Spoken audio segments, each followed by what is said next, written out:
Long time no see, Internet. If you've been wondering what I've been doing for the last 4 weeks or so, you can see some of the results here, because, well, I wanted this wall to be white because when I'm drawn needlessly about some irrelevant subject, well, I wanted better light here, but it turned out that changing this wall to be white, painting this wall white, ended up with me refurbishing the entire room. You can even hear the echo here. I have to do something about that. They haven't finished yet because, well, I painted the walls, I replaced the electricals, I have poured some concrete on the floor because it was cracked and required maintenance. And today, once I'm done with this video, I'm going to be filling gaps in this deteriorating brick wall I have in the other part of the workshop. Anyway, I'm making this video because I want to review something I've gotten from China a few days ago, which is going to be a part of an absolutely fabulous project which I'm going to presenting in 2 or 3 weeks, I think. And what is going to be? Well, it's going to be a review of a petrol colored or oil slick color rear hub from, obviously, AliExpress from China. And the cool feature about this hub is that it has 144 engagement points. Now you know why I made the video before. So, let us begin. Alright then, so here we are. Let's start with admiring the incredibly cool name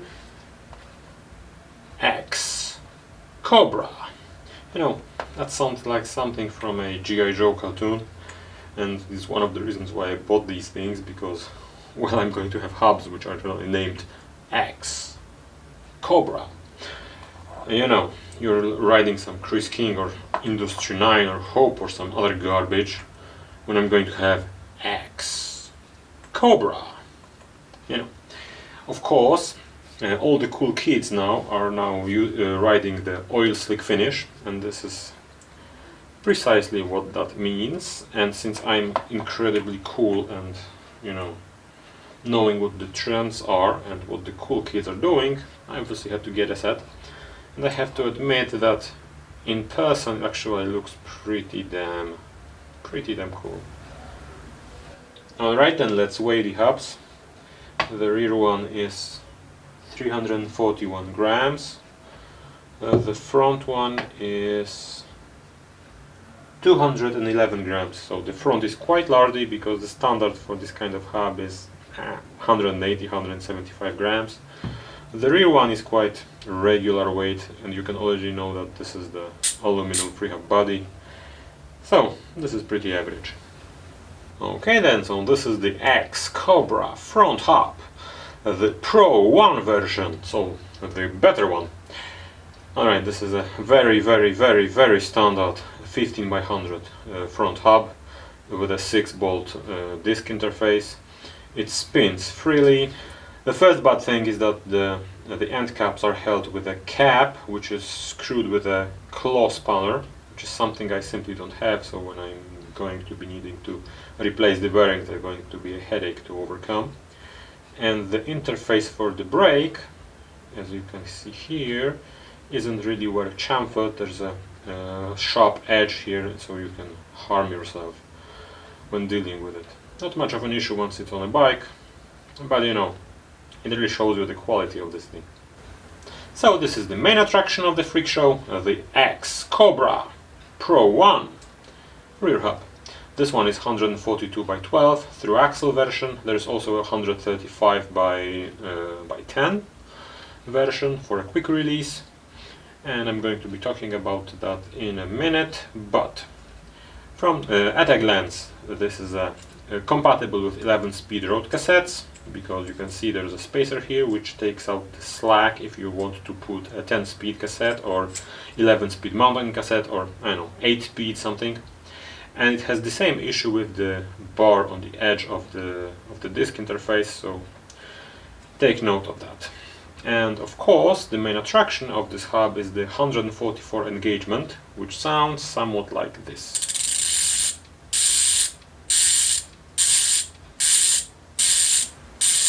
Alright then, let's take a peek inside of the X-Cobra Pro 1 rear hub.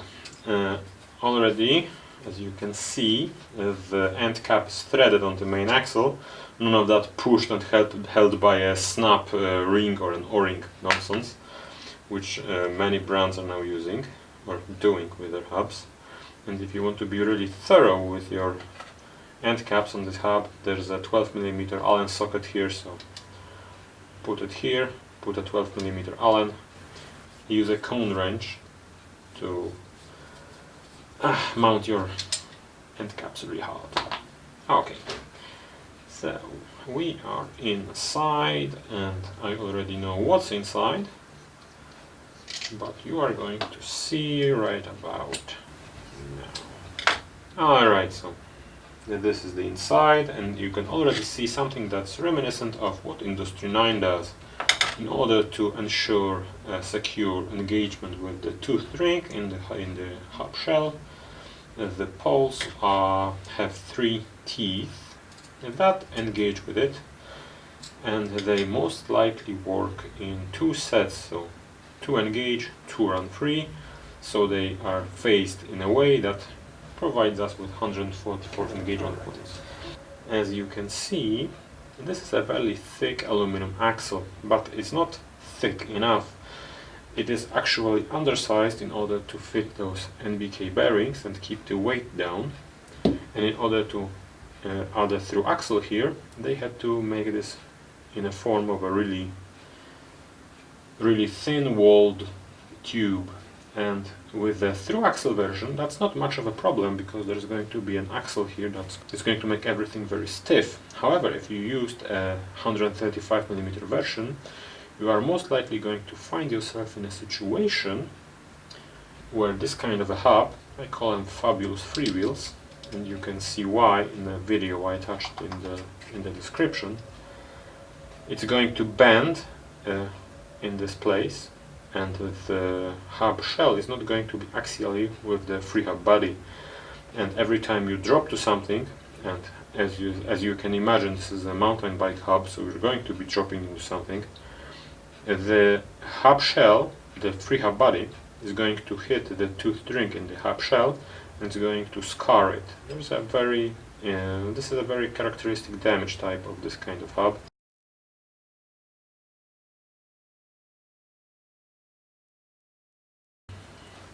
Why does this happen?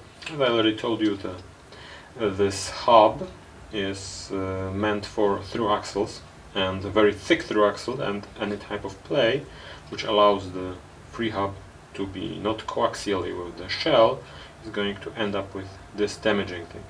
The heavier you are, or the more aggressively you ride, the more likely you are to find yourself in this situation. And since this hub is identical to quite many hubs you can buy on AliExpress at this moment, under brands such as Koozer, which I think is the most popular one, and you can already find on the internet situations where people were complaining that their hubs failed pretty quickly, and most likely they failed because they used the 135mm version, which just puts the quick release through the hub and doesn't reinforce the axle.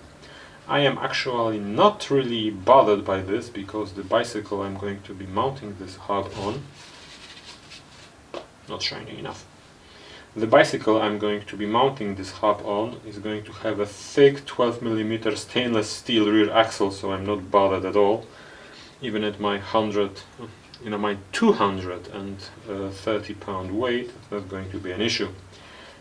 However, if you're a heavy rider and you want to buy any of these Chinese hubs, avoid the 135mm version, or procure yourself a reinforcement of the axle that's going to sit inside and just stiffen the entire assembly. Then these hubs are going to serve you flawlessly for years.